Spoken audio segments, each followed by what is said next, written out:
Yes, welcome back. This is F a Rap Critic. I'm your boy Malik 16, and no, it can't save you. And I am still joined by a very special guest, one of my favorite guests, my homie, my ace, my sis, um, Indigo Nicole.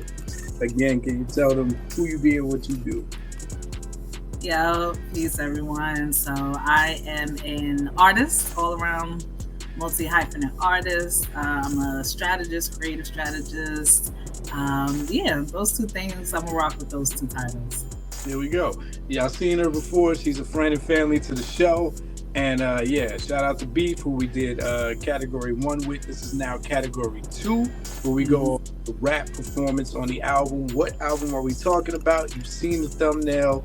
It is still Black on Both Sides by Mos Def, his debut album from 1999, which is now 25 years old. And with no hesitation, we're going to jump right into it. The first dimension in category 2 is dimension 1, personality and charisma. Oh, he's chock full of it. Most is, first of all, Dante Smith is a thespian, right? He's an actor. So, I think, I really do think that enhances what he does. Like, I think artists, rappers specifically, can be charismatic. Backtracking and watching a couple of like his first forays into acting as a teen, as a kid. Like he was funny and witty back then. You can see his personal character in the characters. When you see him, in Black Star, and then by the time we get to Black on Both Sides, like the charisma is on 100. The wittiness shows up in his lyrics, right? I think that's why it feels like he's not pigeonholing people and being like backpacker, snooty. I hate using the word backpacker because I don't believe in using it. But anyway, that's a whole nother conversation. I really don't. I have my own take on the use of the word and where it came from and because he's able to be witty. Like he understands, the rap, hip hop culture. I think his ad-libs are really great because of that also. I think for me, some of the best ad-libs have been like the ones that have the most energy and versatility. Like he has a lot of versatility in his ad-libs. Yeah. Like every single song is, because all the songs are so varied in their nature, production is totally different like we talked about. Like his ad-libs are in the same alignment as that. Like he gives a lot of character. Again, he's singing, and when he gets excited. You feel excited as a listener when he's able to put that energy into every single song, whatever that energy that needs to be. Again, he wants to come in quietly with some prayer. He comes in and does that. I don't know if you've ever seen his speeches where he does Malcolm X's speeches. He taps into Malcolm's character. There's a few, if you watch him on YouTube, I loved it. He did one years ago that, again, you can find on YouTube. And I find it captivating because Malcolm is one of his favorite people in the world. And the way he taps into, Malcolm's cadence and speech, it's like Mos is able to tap into that. And I think he brings that right to the music. I definitely not up on the speeches. I'm definitely going to have to do some research. Okay. That's dope. Because if you hear Mos speak in interview context, he's kind of mumble mouth, right? He's not someone that speaks with his mouth wide open or as boldly as he does as a recorded artist. He's like, Mos speaking voice is very understated and almost like he can't be bothered to really get the words out. But on this album, he's boisterous, and this is more conversation for Dimension 3. But it's everything that was said in category 1 about how he's free and breaking the invisible boundaries, or the very imaginary boundaries that were put on a rapper coming from where he's coming from. He's coming from the underground circuit, coming from the Native Tongues connection, and letting you know that he's very much in the streets. He's from the projects. He's from Roosevelt Projects. He's got Caribbean Trini roots. And on Got, the statement that always stood out to me that made it different from Hater Players on Black Star's album. It wasn't him, beefing with flashy lifestyle rappers. It's him being a Brooklyn dude saying, "You sure you want to do that?" Because he said, "Now I like to have nice things just like you, but I'm from Brooklyn. Certain shit you just don't do." Like, it's that statement alone just kind of captures that he is not trying to position himself as the anti anything. He's anti whatever's anti his people, but he's not getting caught up in this mainstream versus underground thing. The whole album, he's not even rapping about that. He's just rapping about his observations. He's not taking this stance of me versus my kind of rap versus your kind of rap. There's a coolness, and that's charismatic factor. And when we talk about flow, there's something I realized, because I anybody who's not a stranger to the show knows I'm a harsh critic of Talib Kweli. And you recognize that they have similar flow patterns, but it's Mos's personality that helps him carry things in a way that resonates a little bit more. It's that and some other things that we'll talk about as we go, but it is decisions that he does with his ad-libs, with where he puts everything that Indigo just said, right? The excitement and things in the background. The talking on Miss Fat Booty, which makes it relatable, is the talking between the first verse and the second verse, where he's like, she was so ill, man. He said, everybody else was sick when I got up, and she asked me to dance. And you know who she was like? She was like Jane Kennedy. Swear to God, word bond. It's like, that sounds like conversations that a group of dudes that are having. They're recounting and recapping what happened at the club the other night. And again, it's different for a backpack rapper, I think, in air quotes for backpack, right? Because in that era, there were a fair amount of rappers from the underground who were putting on their rap persona, right? They were rapping about rap. It's very much this, I represent the real hip hop, like talking about hip hop for the sake of talking about hip hop and becoming this rapper, as opposed to, I'm a man and these are the things that matter to me. Hip hop is one of those things, but I'm talking to you as the man that I am. That's kind of what separates Mos from everyone else. He didn't put on this rap hat. He's like, I'm Dante Smith, aka Mos Def, and I'm giving you all these things that matter to me and how they all interconnect. It's interesting that all these things exist in the same man, right? This man who starts his album off with Bismillah Rahman Rahim is also talking about burning a stove and smashing it like an Idaho potato.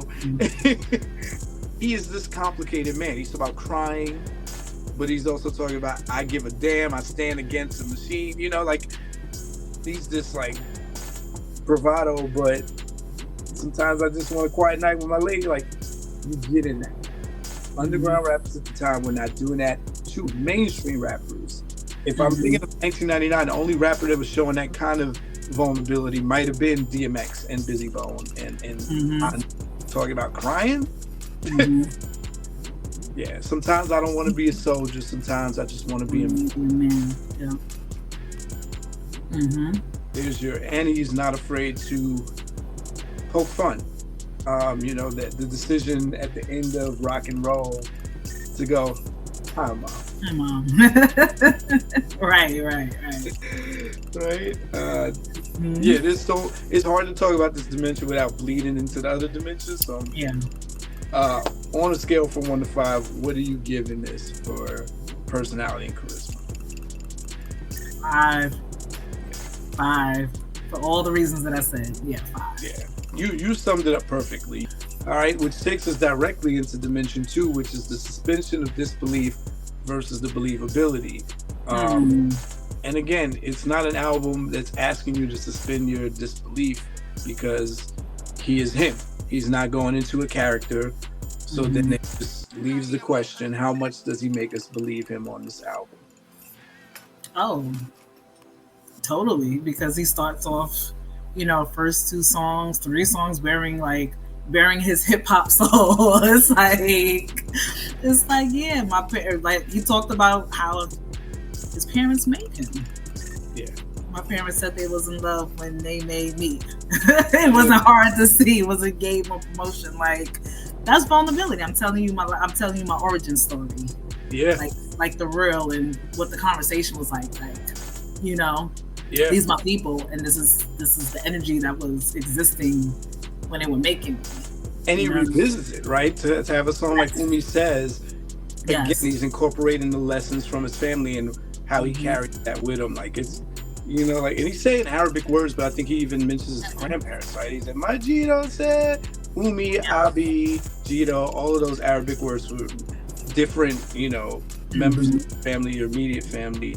I think the reason his intro is not as, I don't know, annoying as some other rap intros, because again, it's not performative. He's not talking at you. He's letting you know his credo.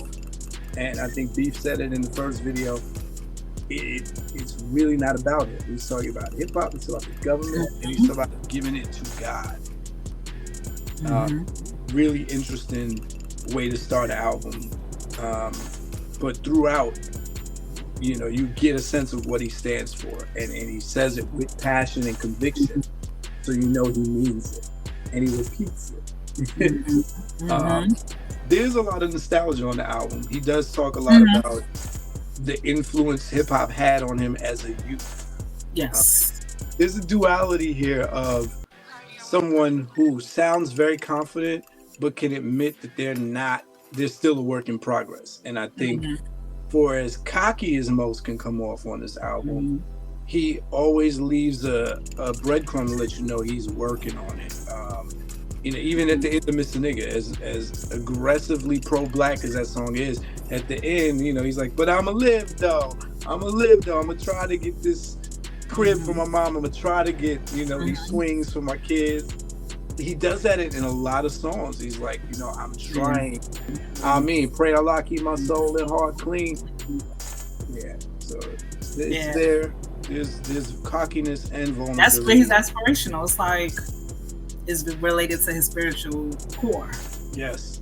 Right? It's like where I want to be, the path that I'm taking to get there, the steps that I'm taking, the reflections that I'm going through, you know, the meditations, all of it. It's like, really, it's like how he starts the album. He's like, this is actually where I'm trying to aspire to be. And I'm working through it through my family and through the music. Yeah, I think of the line that we said from New World Water. He's not saying he has the answers. He's saying, I'm in there with you. I'm just trying to be prepared. What are we giving Mos on the believability on this album on a scale from 1 to 5? Oh, it's such a sincere and earnest album and approach. It's a 5. It's a 5. He is who he says he is. Yeah, probably one of the most earnest albums I can think of. It's raw honesty, blunt sometimes, poetic others. All right, Dimension 3, the delivery and the use of voice. Oh man, one of the most standout voices in hip hop for that time and in history to this day. I don't know, it's a really interesting tone that Mos brings, and to hear him speak, it's not the same energy and clarity as when he raps. When he raps, he's one of the clearest rappers. You mean sonic, like vocally? Vocally. The inflection he puts on his words, the emphasis, but also the enunciation. What's that frustration? I don't know. You know what I mean? When you've heard Mos talk, even when I and he said it. I remember an interview. I want to say it was Angie Martinez, and she pointed out his lisp, and he was like, "What lisp?" Or I think a few times. I feel like I've heard a couple of interviews, and they brought up how he sounds to others, and he's like, "I don't hear it," or "That's not prominent to me." So just in terms of that, like what we might, I think we all do, like what I might hear, and I think it's true in relationship to what you just said about how he speaks in his regular voice versus the command in different songs. You know, he knows when to execute. But yeah, in terms of tonality, enunciation, It definitely is a difference, and I appreciate that because some of the best, whether it's singers, artists, will always tell you like you do. I don't know whether he's doing that on purpose, but it's like do preserve your voice until it's time for you to perform, whether that's like to record or to perform, on stage. And so like, even shit that alone, I let him rock. Just like we were talking about in the first video, we talked about how the hook for Love, he just says love in 4 different tones. Yes. That's kind of what he does all throughout the album. Like he modulates, how much boisterousness he's gonna have. He raps on some songs in a calmer tone. Like when I think of God is a conversational most tone. Come on, knock now. Let's be real. Some jokers have a tough time keeping it concealed. I wonder what it means. It's probably self-esteem. Like conversate, but on Do It Now, it's me and Buster, the 2 hottest Negroes in Los Estados Unidos. Yep. And then when he wants to really break something down, like when you think about that part on New World War, there are places where TB is common as TV because like he rock and roll. He was doing that's the closest to his mumble talk voice that you get because he was. Oh yeah, that's very like his regular. Yeah. The part that we see, his regular conversation. I am a descendant of that. Like it, kind of mumbling until he wanted to get clear, and then when he screams on the punk rock part, very clear, right? If he was talking and saying, he'd be like, there's places in TV, it's common as TV, unless he's excited. He can bump out into his Trini influence, the Caribbean, the watch out, please don't get buzzed out. So you're getting someone who's very aware of their voice, the dimensions of their voice, how to utilize it. Because his singing style is also very unorthodox. It reminds me of the other spectrum of Pharrell. Pharrell sings on the higher spectrum of that, right? Capture this Curtis Mayfield, this falsetto that's not quite a falsetto. Like real singers wouldn't respect what Pharrell does as singing, but they'd admit that it's in-pocketed on, it's not off, it's not off key. Right, so it's not pleasing to the ear, but it's good enough for us to recognize it's not quite crooning, but we dig it. Like when you hear a song like Frontin', it's like this works somehow. Right. That's what Umi says is. Umi says is like he's not really singing, and he's not really riding the beat either. Doing my thing, trying to maintain. Hey. It's Gil Scott, like you said.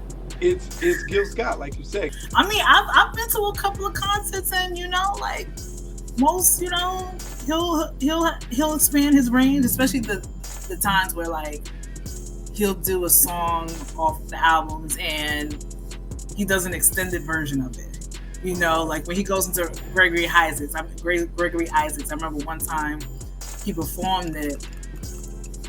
Miss Fat Booty, and he sung the whole Gregory Isaacs verse and hook, and then came back to the song. Like we were transported. I was like, oh, you getting into the,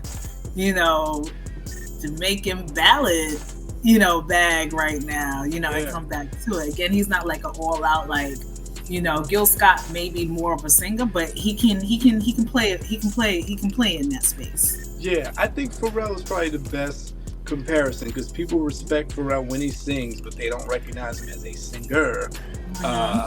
And most is the same way. It's like it's a very unique vocal tone that he has, and he's using it. And the fact that he's so free with it, because he's not I don't know if the opposite of unabashed is abashed, but he's not reserved with it, right? He's gonna do it like.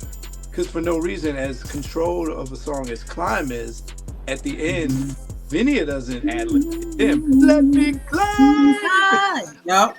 And that's one of his signatures. I think his singing voice, he's tapping into the various black aspects of music. Like it's like he can sample a little bit of rock. Like he like you said, he knows his voice. Like the strongest thing we can do is know our own voice intimately, and I think he knows how his voice sounds within the spaces of rock, within like the blues, because he goes into his blues bag too sometimes. Yeah. You know what I'm saying? He did that a couple times, especially. Yeah. Right? Work songs, most doesn't work songs, right? So again, he's like, you know, what kind of music have black people sung? He knows it. Like he just, you know, tonally is just like he can tap in. When I think of those moments where he belts out, especially if I go back to the year 99, the closest frame of reference would be music from the continent. That's not like an R&B. That belt out. Yeah. That that thing he does. But he loves to chant. When I think of Mos, I think of chanting. Yeah, because it's risky in the middle when he says for no reason he goes so close to you. It's a belting out at the end of Know That. He does it too because it's my people, which is a safer chant, and then at the end, my people. You know, it's safe in the way that like safe meaning like we love it because we can sing to it without being. We ain't gotta be like a Whitney Houston. Yeah. It's very smooth, common like for the common person, to the average person to sing along with. So it resonates on that level. And it's risky for him because he's not, again, a conventional singer, and that note could be. You have to be. You don't have to be. It proves that you don't have to be. Exactly. You don't. That note could be if I was in the studio, it's my first time here, I'd be like, and I'm the engineer, I'm like, you sure you want to do that? Because it's one of those kind of moments. On the other side of that, though, I think Mos has areas where he gets sloppy with his doubles, some of his ad-libs. It's interesting, like, you hear Tupac do that, too, where some of they don't line up, and so it's a little rushed, but he uses it. And it's always interesting when you hear rappers who don't double up their words and rappers who do. So, like, you'll hear him do it almost like reminiscent of how Tribe used to do in the era of what? And then so he's like, world nigga law. Like, there's moments like that. But what you were saying earlier about personality, there's the talking ad-libs, there's the characterization ad-libs. So, like, on this nigga, there's moments like when he's characterizing the stewardess, and it's like, she sits me in my seat to seat. The flight attendant comes up to me like, excuse me. That, and he's then, like, he's a descendant of, well, not a descendant, lineage of Slick Rick. Like, and we know, you know, he's fond of Slick Rick too. He's literally in the school of storytelling of Slick Rick. Yeah, there's the when he says the line about white folks, and he's like, I didn't say it in the background, or the way Know That comes on, where he's like, hey, man. Like, he's adding so much personality by just those choices. Sometimes it comes in lines, but sometimes it's the ad-libs. It's little things like that on Rock and Roll, where he's like, take my style and make it yours. Yes, they do. The pop culture references he makes them all throughout. If I knew you were coming out to bake a cake, or on the second song of Brooklyn, he's like, good morning, Vietnam. He does it all. He's honestly, I might say he's masterful at it, because there's an art to doing ad-libs. I will fully admit, I've always sucked at ad-libs. And it's like, it's a certain amount of freedom, and just, it's another type of creativity that you gotta have to sonically be like, you know, it's not just about filling space and being repetitive, right? It's like, you're layering, right? You're using that as another layer of storytelling, and he does that. Sonically, you know, expanding what the song sounds like, right? And while still playing with melody. So yeah, I'll admit, I'll say that he's a master at ad-libs. Yeah. Because he makes it interesting. Because imagine those songs without the ad-libs. He's still dynamic. He's still a prolific, you know, writer, storyteller, you know, idea generator. But them ad-libs, God without the ad-libs it loses something. That please, no, this is so unfair. Like, it would miss something without that. So what are we giving this on a scale from 1 to 5? 5. Come on. 5. All right, takes us to Dimension 4, the flow. Okay.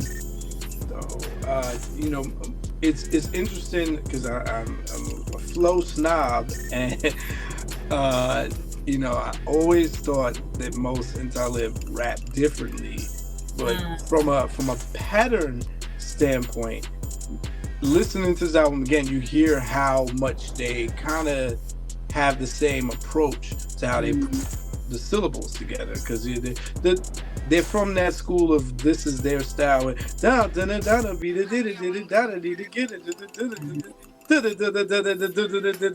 kind of their signature go-to flow. But most always seem to have more control. And I think, you know, what separates them is everything that we've talking about already. The personality aspect and charisma and the use of voice. And there's a third element that we'll get to in the next dimension that separates it from Solid. But strictly pattern wise, they're similar. But it's the inflection that most is gonna put on there. And he does have multiple flows. It, as much as he does that go to like he does simple flow. The flow on Mr. Nigga and the flow on Got are conversational, straightforward. He's not doing a lot of you know, flipping verbals. Then there's flows where he's not holding back. Speed Law, he's really riding that beat in a different way. There's the whole verse. I'm gonna put up the whole 2 verses of Speed Laws, because I mean that's a clinic. He puts on a clinic of, I don't even know how fast he switches patterns. He goes in and out, clear like a megaphone, pretty nigga heart, skip the metronome, rock the Trump Tower to the Terror Dome, poorhouse to pleasure dome, soprano, alto, tenor, the baritone. Okay, right? So he did tenor, the baritone, like he kind of breaks how the syllables were flowing, because the first syllables are when he goes into that soprano, alto, tenor, the baritone, he's ending it with the same rhyming words, but he's changing how the syllable delivery goes. Then he goes, Mos Def, one of the illest that you ever known. Rock steady, baby, you a stepping stone. Smash your foundation in the pebbles. I'm not prepared for the switch over. He instantly switches it in the middle of the rhyme scheme. Yeah, again, he's supposed to go, one of the illest that you ever known. Rock steady, baby, you a stepping stone. That's not a closed sentence. Like, there's still another bar count to go to round that off. So instead of ending it there, my words leave your nerves unsettled. And he doesn't rhyme anything with unsettled. He takes it to this down clown pound scheme. Even though there's an internal rhyme in there where he's like, I'll take you to the next level down. So that kind of rhymes with unsettled, but his control of that. There's a lot of rappers that couldn't control that. He just flips it into settled, level, circus clown, can't get a pound, and it still works. That's what I mean. Like he goes into another pattern unpredictably, but it's still him. It's about rhyme scheme for sure, as much as it's about the feeling. So like, if he was a jazz artist, he'd be scatting a bebop. You know what I mean? Like him tapping into that aspect of like the feeling of a song. Yeah. Like I said, I'm not negating it. It's definitely like rhyme scheme and him being deliberate. But I think again, part of his magic and genius is like he feels it as much as he says it. For all those songs like God or Mr. Nigga or, you know, Love, where he sounds like a more simplistic rapper than rappers. Like again, when we look at Do It Now, you expect Busta to be multi-syllables, but we're not getting that Busta on there. It's Mos who actually shows up and is doing multi-syllabalistic patterns. And because in Black Star, Talib tended to rap faster, I think people got the impression that he was the lyrical miracle rapper, and Mos is more like the personality. Mos is showing even more of a range on this solo outing because he's able to do those simple conversational songs and then these long schemes where he's rhyming the same ending vowel sound and consonant sounds, or he's switching them up so fast that you didn't even predict it. Yeah, from avenues to streets, terraces and park places, stairwells, jail cells, penthouse to basement, arrangement basic but still fans chase it. Y2K can't delete the true H and Apache war drum on the rages, skill level dangers. Arrowhead they killed all the cavemen, they cried John Blazing but step on the pavement and get violated like a plane. If I ain't shit to play with, I give a goddamn what your name is. Yep. That's a long scheme. That's the long one. That's the long one. He does it on the Brooklyn song too, where he's like, Brooklyn, Yep. my habitat, the place where I happen at. Yep. He goes on till about, shoot, actually no, that whole verse over Who Shot You ends with at a vowel sound at the end of all the final words, up from habitat to the last line being one of the illest MCs was a local cat, right? Somewhere he changes it from a at vowel sound to at, like when he says Zoverax, all the way down to local cat. But man, look at that control. That, I know in some circles that gets flack. Like if we go to Reddit right now, that's what the criticism Eminem gets. Oh, you're just rhyming a bunch of words that sound the same. But it is a skill. If anybody's ever tried to write a verse with a bunch of words that sound the same, but making it make sense to each other. Right. Not just saying lyrical, miracle, physical, literal, minimal, like you got. I'm choosing the most similar words, right? It's the ones that are like, oh, they're in the same vein. You made them sound like they were in the same vein. Right. Like Zoverax has no business in a rap song in 1999. It's herpes medication, but he made it make sense because he's telling you this is what Brooklyn feels like. A fiend is likely to try to sell you something as random as that because he's a fiend. Right. So no words are wasted here, right? But anyway, you're getting that. Mathematics is a faster Mos Def flow, right? He starts each verse off basic, 1, counting upwards to 10, but then in the midst, he's going in and out of all these spaces, and he even makes himself go on beat on purpose. Like I love when rappers go off beat on purpose, like when to add character to it, like when he says it's a number game but shit don't add up somehow, like I got 13 dimes and 20 to the rocket but only 4% of the profit ever sees my pocket. Like that's the shit that Lauryn Hill does now and she thinks she's doing it on purpose. And that's the shit that Talib does all the time and he has no control. So the fact that he can do that and control it and bring it back, the flows are there. And so I think a lot of us get caught up in maybe the more popular idea of Mos with but he's more than that, and he's showing it on this album. And he knows where to stop and pause. I'll also add that. I know I'm carrying on very long, but his pause game makes you listen, like what you were saying. The feeling he puts, I'm mathematically at minister, like he comes back stronger with the next line because he paused so hard there. So that's that. I really think his acting skills be coming in. Yeah, absolutely. I really do. You think about, sometimes you do think about, not to say there's rappers who are excellent and great and masters of the craft who don't do other talents. But some people who have multiple ones, I'm like, damn, you did that because they got other chops, like they got other skills that they tap into and bring it in the music. Yeah, absolutely. Absolutely. You got the fish looking cockeyed. Yeah, it's just like right. That sounds like a damn movie character, right? Or a character he might play.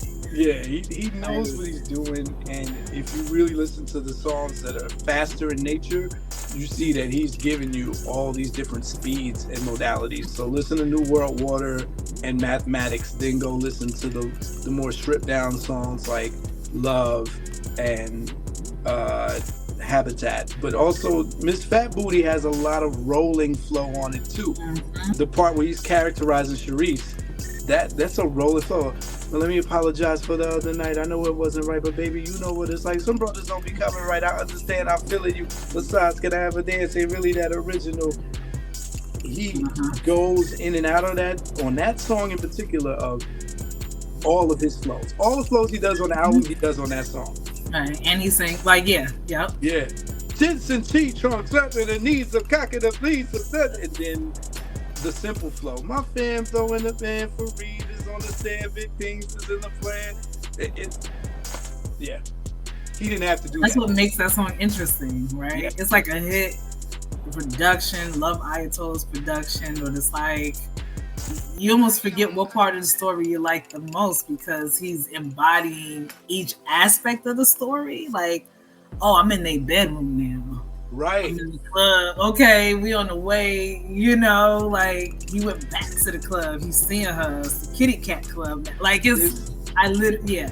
There's so many flows on that song, and it still works. That's ready for the club, ready for the radio. Because he does simple things in it, like "How you doing? Oh, I'm fine. My name is Mo." Sounds for me. There's a bounciness to some of his cadences, and you need that. It can't be most to the last of it. The whole album. Yeah, and that's another difference. You know, not to like make a stark contrast again between him and Talib, but he's just more playful innately, right? Like.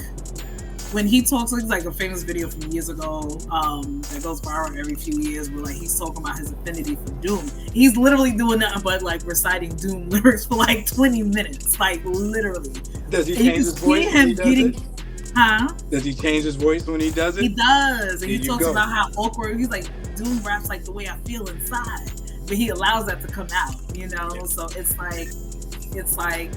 he likes to play. Yes. He's like, I'm weird and I'm express that. I'm as weird as I am serious. And I think that's that freedom comes out. Damn, you just hit on a note. Yeah, creatives who are playful, when we are trying to retell you something or reenact something, we're going to try to embody the character. If you ever heard Pharrell impersonate people when he's telling the story, he goes into their voices. Like, there's certain people that they're just gonna try to do it in their voice. When people sing songs, they sing it in their voice. Us playful people, I'm gonna try to sound like, you know, Alicia Keys. If I'm singing Alicia Keys, I don't care if I'm a man. I'll be like, some people. I'm gonna do it. Right. You know, if I'm telling you a story that, you know, I hate to bring up Will Smith, but when Will Smith talks about Charlie Mack, he makes his voice like Charlie Mack. That's charisma. Right. I think charismatic people do that because they know it's more entertaining that way. Like, yeah, you watch Pharrell impersonate Busta. He does it perfect. All right, what are we giving most for the flow on here? 1 to 5. Yeah, I gotta give most 5. He's just. I'm trying not to think about the albums ahead because he shows his dexterity. So it's like this being his solo effort. Hell yeah. I went off on a tangent about flow, but here we go. It's all good. Dimension 5, the wordplay and bar intent. Another thing that I think, you know, kind of gets drowned out when you're thinking of Mos, because, you know, Mos is straightforward. He says it himself on Speed Law. He says, arrangement basic, but fans still chase it. Again, he was like, nah, y'all not gonna box me into that. I'm not gonna do what an underground rapper's supposed to do. I'm somewhere in the middle. I want you to understand what I'm saying. I want you to hear me clearly. And I can flex a little, which is why I have songs like Know That, Speed Law, Mathematics, and Do It Now. But for the most part, I want you to hear me. Anyway, there's rhetorical devices. He uses metaphor, he uses simile, he uses imagery. Shoot, he uses allegory. Oh boy. Oh, that might be first. Anything I'm missing? Hyperbole. I mean, that's for sure. Onomatopoeia. The man loves the sound effects. He activates all the devices, like seriously. Like, he's one of the few rappers that I will say that about. There's a lot of stuff I didn't understand that he was talking about until years later. Because again, my teenage years, I don't know what he knows. He has he's well read, he's worldly at this point, and so he's bringing up things that you gotta like learn as you live through life. And I'm like, oh, okay, yeah. He references graffiti writers a lot. Oh yeah, phase 2. Yeah, there's a few, like at least that's 3. Yeah, he said I get up like Chino. Yeah, it's just like There's a couple. He's the only, again, rapper on that level. I'm sure there's some underground rappers that are definitely bigging him up, but on that level that if no one else understood, he wanted to let them know he's shouting them out. It's like, this is a little Easter egg I'm throwing in my verses. He loves the culture. He loves black culture. He loves hip hop culture. He loves Brooklyn culture. The language that he chooses to put together. That's on Do It Now. He opens the verse by saying, yes, the first cut should be the deepest to penetrate beyond the muscle wall's inner regions. Who's writing like that? That's deep. It's literally deep. Pun It's intended. violent and poetic and a reference to an old song at all at the same time. It's very He brutal. does it throughout the whole album in almost every song. Like his layering in terms of meaning making is just incredible. Like Right. he does that often. And the intent behind the bars, right? We take hip hop. One effect of Mos's lyricism on this album is that because he's taking this observer, truth teller stance, there's a lot of harsh truths that are put on the album. Like the way he ends Mr. Nigga, right? The song is abrasive because he wants you to know how abrasive it feels to be on the receiving end of this, right? I think the line that stood out even as a kid where he's like, even for the big American rap star, for us especially, us most especially, a Mr. Nigga VIP jet, or he said, I go overseas and I get overseas because they have world nigga law. But at the end, he ends it kind of melancholy, right? This may not make a difference, even after all my logic and my theory, that's how it ends, right? It's the same feeling that I got from the first song, Hip Hop. It's 1999, I'm 17, I love rap, I live and breathe hip hop. But at the end, he's saying it's all city like phase 2. Hip hop simply amaze you, praise you, pay you, do whatever you say do. For black, it can't save you. And I was like, why would he say that? He's so pragmatic though, because that's real. It's so real, but I'm not ready to hear that from a backpacker MC. This is the era of I represent the real hip hop. I love rap. I am rap. So I'm like, wait, why are you saying it can't save you? And Because it can't. He started out by saying, nothing's bigger than God and what family, the pecking order. right. It's not gonna save you. It's gonna be what you make it. Whatever you are, it's gonna be. So, if we dealing with stuff and we can't find a solution, right. We're gonna lose the results. The same way we talked about the intent and focus it takes to write a whole verse rhyming the same vowel sound for the entirety of it is the same it takes to. We've heard a bunch of people rap about hip hop. If you listen to hip hop, if you read the lyrics to hip hop, he really captures every sentiment that he wants to say about what hip hop has done, the state of it, how it's changed over time, what it means, why it's a love-hate relationship. And I didn't appreciate the depth of that song until listening to it again as a grown man. The whole first 8 bars, he's talking about his struggle with trying to make sure that what he says is intentional and genuine and heartfelt. So when he says, my restlessness is my nemesis, it's hard to really chill and still committed to page. I write a rhyme, sometimes won't finish for days. Scrutinize my literature from the large to the miniature. I mathematically administer, subtract the whack, select the will it back. I'm feeling that. From the core to the perimeter, black, the motto. It's like, come on, man. Like, he's telling you his process. Scrutinize my literature, I administer, then subtract the whack. That's wordplay, first of all. Yep. But the fact that he's describing that, and then Invisible Man got the world watching. I'm getting big props with this thing called hip hop, where you can either get paid or get shot when you're listen. And I love how the flow switches here. When your product in stock, the fair weather friends flock. When your chart position dropped and the phone calls.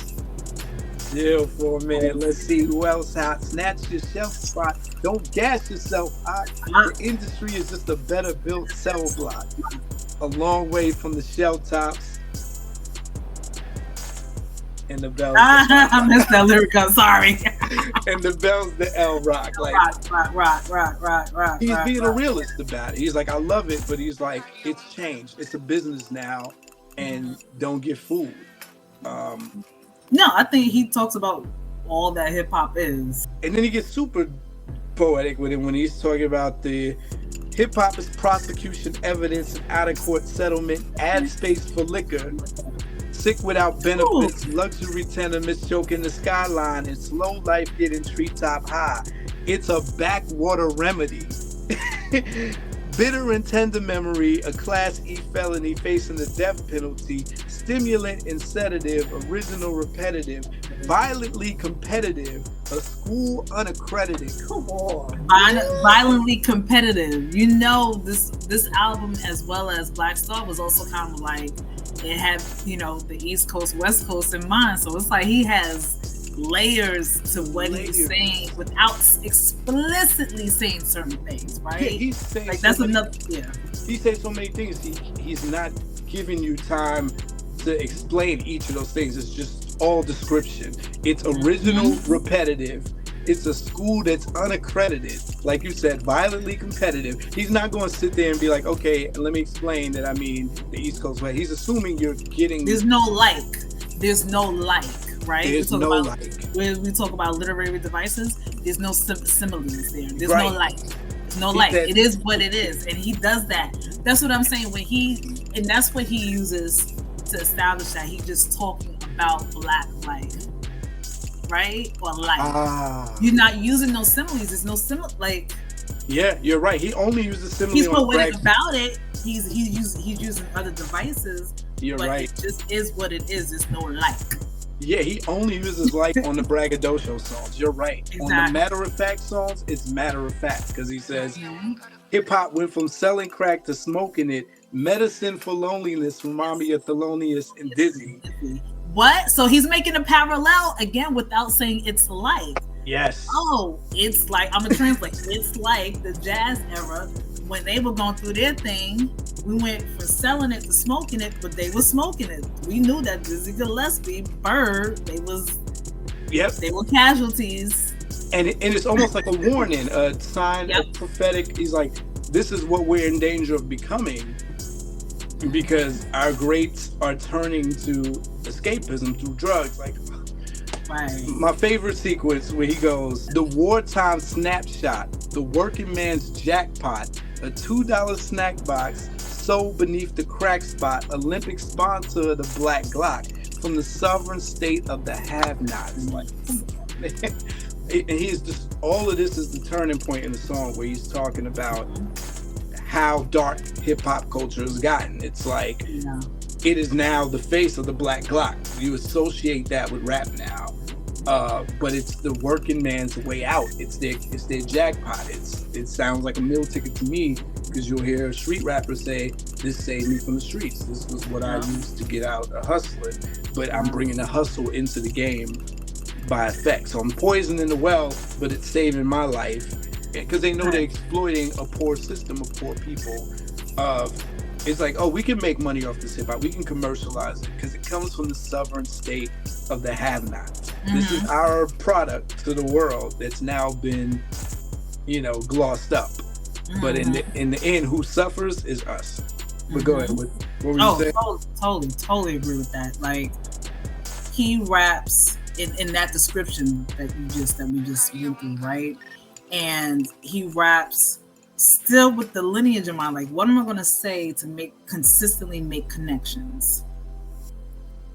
His effectiveness in doing that is very similar to how great Tate, the great writer, cultural, icon that he was, the way he wrote. And even the way he composed, but the way he wrote. Thinking about his essays and how he came to prominence in the Village Voice and wrote about hip hop.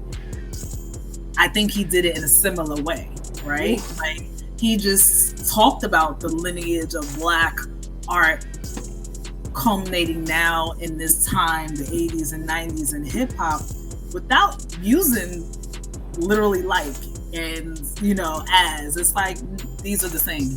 Man, thank you so much for being my guest on the show because you helped me realize that, as we've speaking about in real time. I'm like, that is his superpower. When people talk about why he's a lyricist, it's not that he's doing all these trippy dippy things. It's that is a skill to. He's giving you a list. He's listing descriptors in a descriptive format that doesn't feel like a list. Making comparisons and giving you imagery without using those typical connector words like light. Yep. That's what he did on Speed Law. Even though that's a braggadocious song, that little tangent that he went on where he was like, ain't it? He's still describing from that one train of thought where he was like, I am this. I'm the arrowhead that killed the cavemen, Apache war drum on the ranges, son plaintiff, I ain't shit to play with. Like, that's all from one thought, but he's telling you 7 different ways that he is. And I'll say it, and it's not tooting my horn, but I say it because that's something I, in my earlier writings, not in the iteration of the type of things that I'm writing right now, that was like part of my goal, because I saw my purpose was that I saw the connections between things that I was writing, but said they're really, it's kind of like my Sankofa theory or approach to life. It's like things exist in the past, present, and future all at the same time. How do you talk about that? Wow. Right? And Mos does the same thing, right? Great Tate in his writing does the same thing, and some other greats do the same thing. You know what I'm saying? So I think it comes off as powerful, and it's still a poetic way of reaching people. Which takes us to the next dimension. What you giving this on a scale from 1 to 5 for wordplay, bar, and text? Oh, he got Sean another 5 from me. Right. Got another 5. Dimension 6. Dimension 6 is the overall quotability, which is usually either punchlines or poetic wisdom. I think most one of those rappers, those mutants, who does both. Both, yeah. We've been leaning towards speaking about his poetic sensibility this whole time. Another one of those realist truths that you may not want to face. There's a line that always stood out to me where he says, when you close your eyes and screw your face, is it the pain of too much tenderness that make me nod my head in reverence? Should I visit this place in remembrance or build landmarks here as evidence? Just describing that mixed feeling you feel when you love something so much that it also hurts. Because you're thinking about the loss of it, the time when you have to say goodbye to it, or that you can't get back again. The fact that he's explaining that 2 of those feelings could exist in the same time. Talking about memory. Do you document it? Do you save it? Do you archive it? What do you do with it? Like the question mark, the great question. Yeah. Questions. And later on that song, just in metaphorical speech, I saw a new day coming. It looked just like me. Sun burst through the clouds. My photo ID. Yeah. That's poetic language. No one's talking like that. That takes some extra thought to word it that way. You could just say, I'm about to shine. It's a new day. You're saying, I'm the sun. The sun is a reflection of me. Right. But that's my photo ID. You taking it up. That's my mark. That's a bird. That's a bar. He does that. The entire song Climb is poetry, right? They had shiny bottles, drinking their new selves. They say it's their true selves. People climbed into the night like spacesuits in their zoot color zoot suits. And then I think, as obscure as Climb comes off, I think that abstractness allows it to be a little bit aspirational. It sounds weird. It's almost like I'm working it out in my head, as I'm recalling, the song and the lyrics. The melody is already there and it's very enchanting. It's an enchanting melody. And, in terms of talking about getting yourself out of where you are and climbing, that's aspirational. Yeah. So it's talking about a reality, but it's like a very ethereal way to get out of it. Yeah. And so if Climb is about being lost and finding yourself or rediscovering yourself, he's saying you're part of that climb too. Yeah, Right, don't get right. caught up in the night. You know, loneliness whispers desperate measures. Like, what a Whew. line. What? And that's the thing about him. He's a rapper, hands down. He's a lyricist, MC. He's all the labels. He's a poet. He's a poet poet. Like, Yeah, whether it's the poetry that comes from the Quran or the poetry that comes from the Black Arts movement, it's in there. It's in there. You could feel it though, right? The essence of how their performance of the song, but like it's very Sun Ra. It's very, again, Afrofuturism is not a new concept, but it's in that. It's in alignment with that, right? They're thinking about the future and that, Black folks are not limited to the current circumstances. Yeah. I mean, so much poetic language all throughout the damn album. Like as straightforward as he could be, he just word choice is a lot. As a grown person who sits down and makes a choice on putting pen to paper and saying, I'm going to allow these things to be something that lives on through audio, that lives past me, it's out there for the world. These are choices you make. So it's either you're gonna settle with slob on my knob like corn on the cob, or you're going to say, I think of the way that he described the interaction with his pops, right? He said, my pops said he was in love when they made me. But then he goes further and says, I thought about it for a second. Wasn't hard to see. I could hear he was sincere. It wasn't game or promotion. The entire affair is probably charged with emotion. When love calls your heart, I guess you got to pursue. Then he said, he still takes on the acknowledged God. When he comes back to it, he said, I take the love they made me with to make rhymes and beats. It reminds me of the simple line Common said on I Want You. He said, we do what we do and we did what we did. I love this way because I got it as a kid. Such a simple line, but it's like, yo, the difference between the children who come up in a loving environment and there's a lot. It's just a vulnerable moment, but it's also one of those. He's poetic all throughout the album. Yeah. Before I get too carried away, but no, that was great because we need the exact examples, right? What he actually said. So again, it's like the son of the last poets. It's that continuation. Like and he weaves in, like you said portions of the Quran. He weaves into certain things, like even the hook on "Fear not of man." God is sufficient in disposing all affairs. That's from a surah.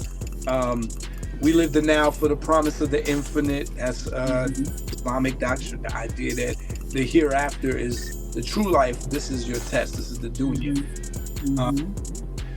And so it's there, but this is also the same guy that will give you punchlines. I love that he finally acknowledged his name because he said, your rhymes are rarely heard, while my name is a daily word. Tell your boys, tell your girl, tell your mother, conference call your whack crew and tell each other. Like that, like conference call. Like, that's a big deal to be calling. Or I'm most definitely not holding me much on for you get bust on like an ovary. Crass, but it's a punchline.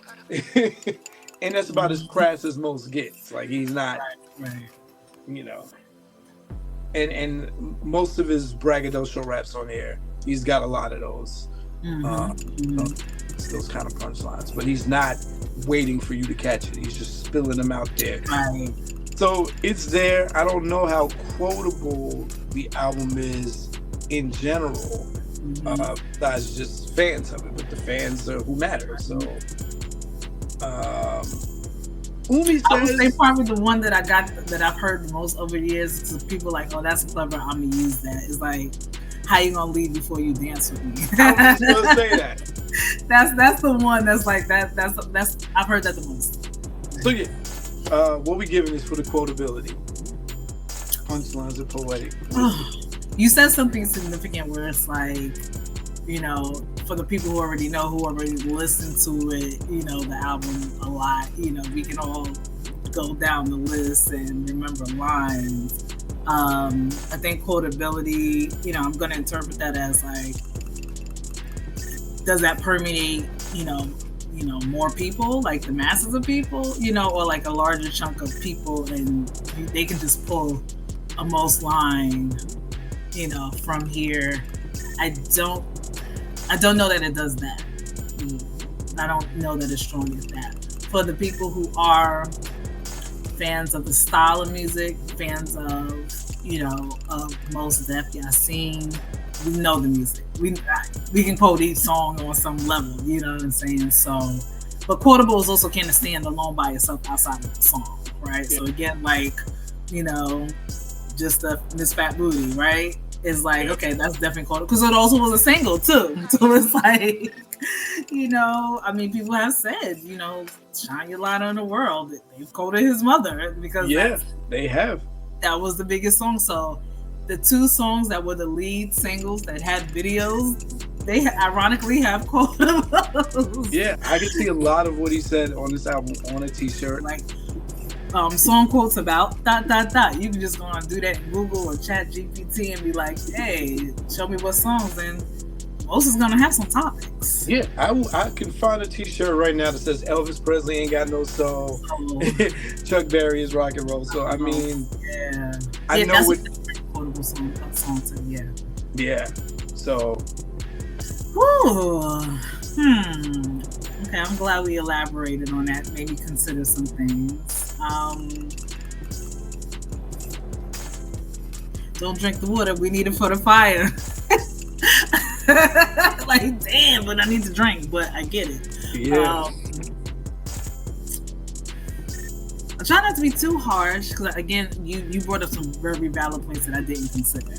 So I'm teetering. Am I really giving it that level of score? 3.5, 4? Am I being open enough? No, I know where you're coming from. You're also talking about, as quotable as it is, how often is it actually quoted? I know what you're saying.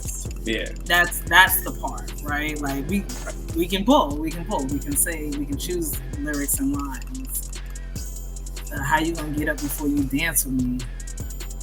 I've heard that so much over the years. If I had to say because of that one song, I'd be like, oh yeah, he got it tops. But as a whole, again, it ties to some of the other dimensions and things that we've talked about and explained in terms of, like, the slow burn. Because this is an album that has had a slow burn impact. We talked about it reaching gold in 4 months, where some albums during that time you were gold right away. But people were like, wait a minute, this is kind of dope. And word spread like a fire. It's like it spread, right? And it's expanded to the point it is almost platinum now, right? So it's a slow burn. I'm gonna have to say it's probably a slow burn with the quotables too. Just for that, I'm gonna stick to it and be like 3.5, 4. You said 3.5 twice, so that must be 3.5. 3.5. Okay. That's still pretty high. Remember, this is among all the rap classics, so that's right. So Dimension 7 is concepts. It's not a concept album. We talked about it having these themes and undertones, but it wasn't like this concept. But all classic rap albums have some conceptual material that makes it special, that makes it the classic that it is.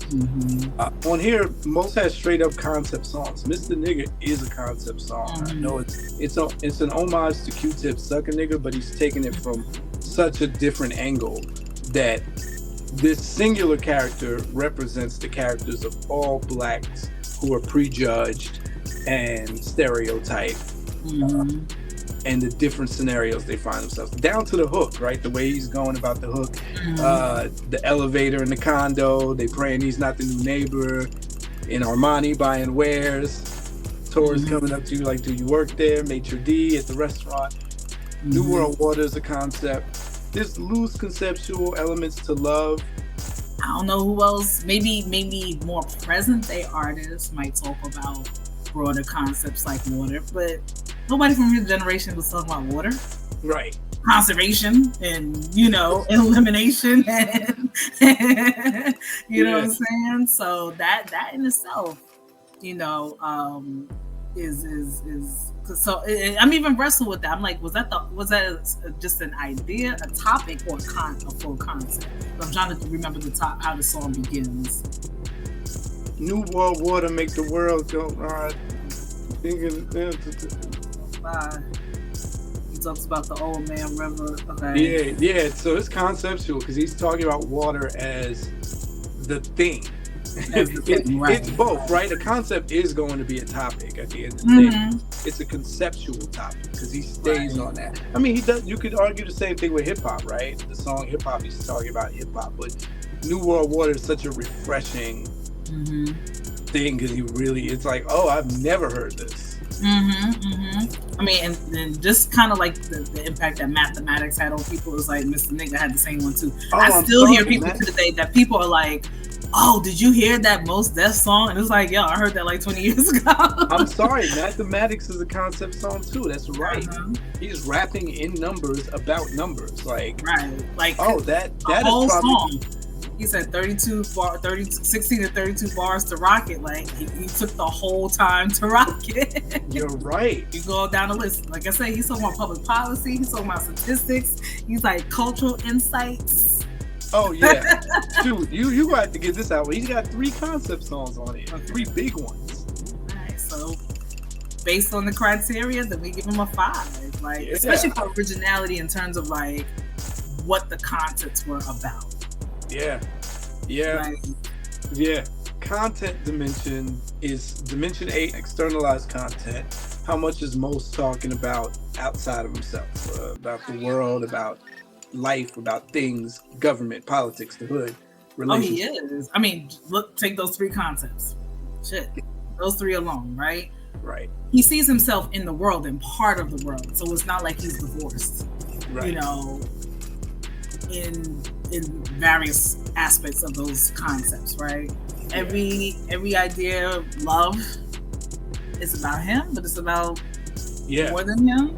He's good with the observer role, like we said. He's I think we said like 80. He pointed that out early. Beef said he's third on the list or fourth on the list. It's the circle, the big circle, the other circle, the circle, then he's the dot in the middle. So like, he's talking about black music on rock and roll. He's talking about people being lost and finding themselves on climb. Brooklyn, he's talking about the actual city or borough of Brooklyn. Yeah, he's talking about plenty of things. New World Water. And then internalized content, dimension 9. How much autobiographical exposition is he giving? We've talked about this a lot too. It's so interesting because the same way I described how he does comparisons without comparing and how he equates things where he doesn't use those literary devices is that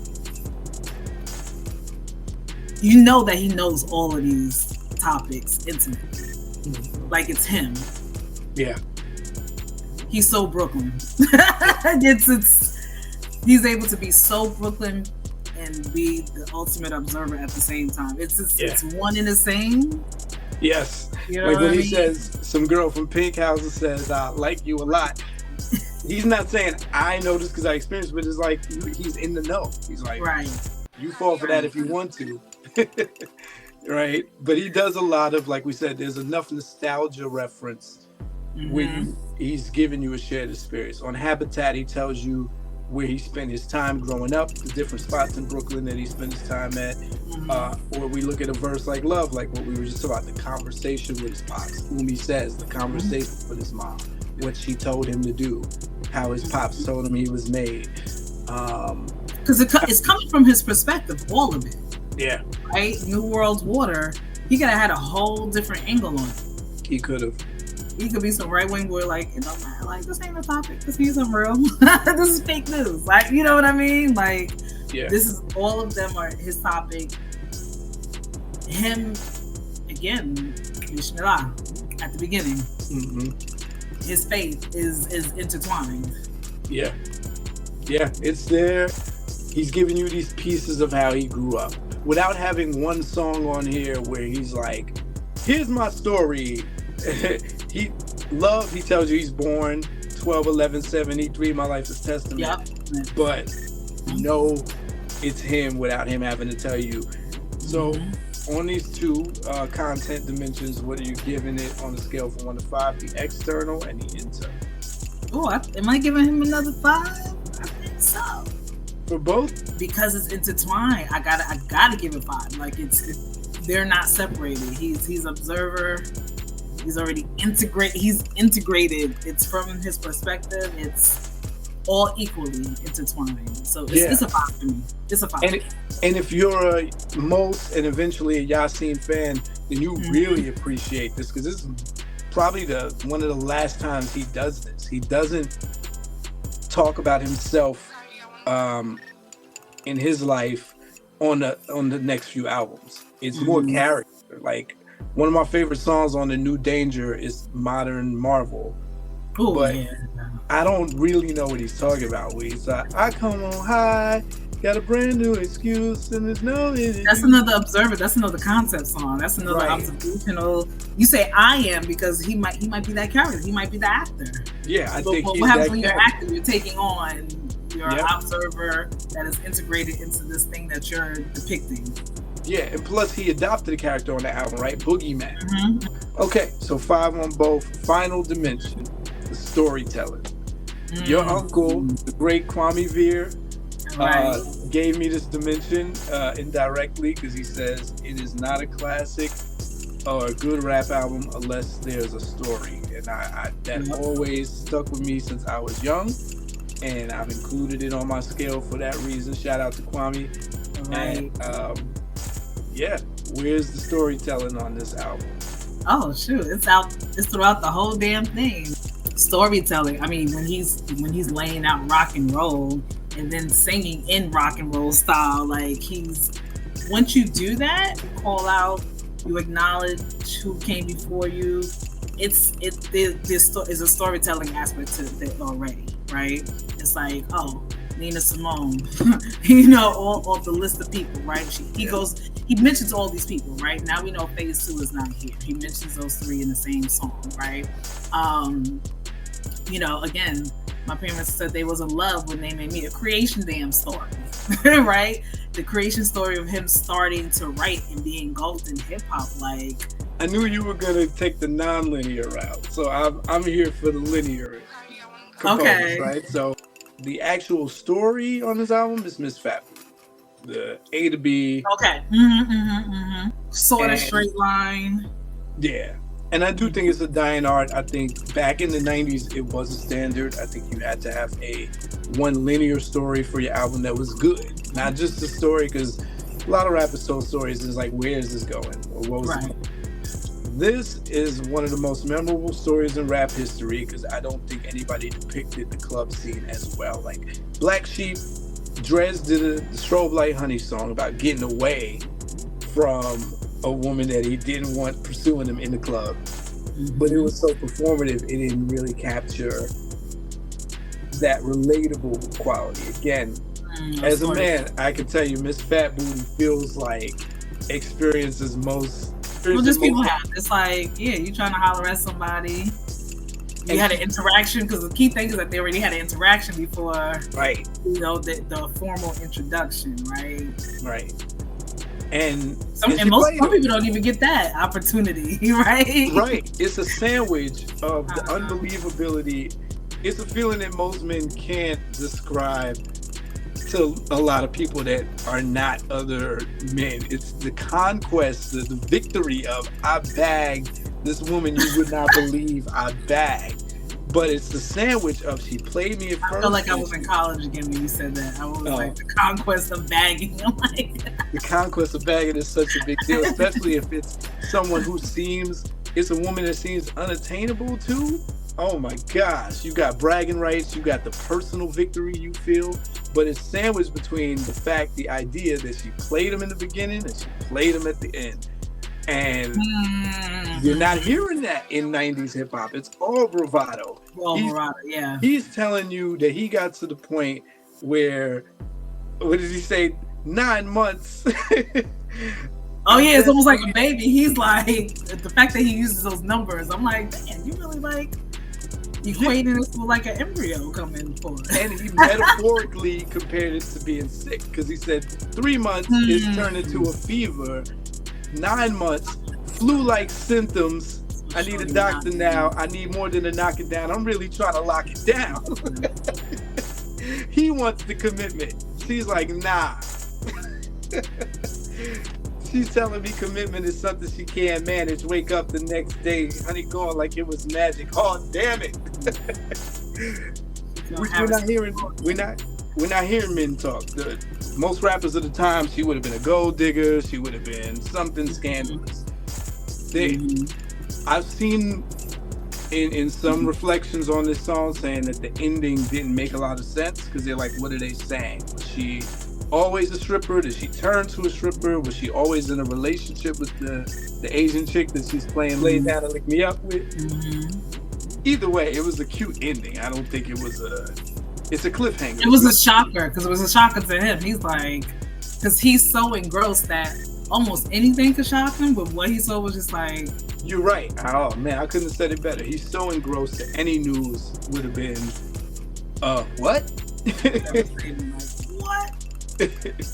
But the fact that she's this stripper going all out,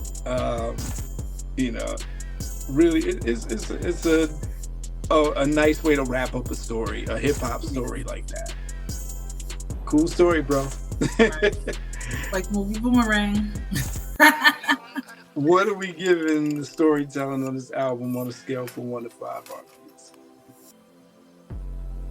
Not every rap album does storytelling. Whether it's, I'm glad you pointed out, the different type of storytelling, right? Because I was like non-linear, the storytelling in just about every song, right? Whether it's like multiple people showing up, multiple scenarios showing up, then you have Miss Fat Booty, which is like the most linear. He's a storyteller. Like, I'll give him 5. Wow. Move on 5? 5? Nah, he's a 5. He's a 5. Okay. Nah, he's a 5. On that note, that concludes the Category 2 breakdown and analysis. Amazing analysis from my sis, Indigo Nicole, of the album Black on Both Sides by the mighty Mos Def. And 25 years. Brooklyn was a borough or is still a borough that holds a special place in both of our hearts. I think Nicole was way more about Brooklyn than I was. The Harlem in me can't allow me to be that deep in Brooklyn. But so good. Indigo, do you have anything you want to let the people know to look out for and where they can find you? Yes, I have been deep into my own storytelling or storytelling in archival work, and so I will be I've been expanding, creating an ecosystem of archival projects mixed in with film, mixed in with some new visual art. And so it's kind of Indigo Nicole version. I don't even know which version number I would say this is, but there's a lot of things I've accomplished in the last 3 years that I didn't share with folks. And so now it's time to let the cat out the bag. Boom. Cat's out the bag. Yo, that sounds dope. I'm excited. I'm looking forward to that. It's always a pleasure. Thank you for making time. On that note, we're going to wrap it up. Y'all know what it is. Join us for the next album that we review on this channel. Please like and subscribe. If you haven't already, go visit the Rap Ruler. And until next time, F for Rap Critic. They talk about it while I live it. Word to meth.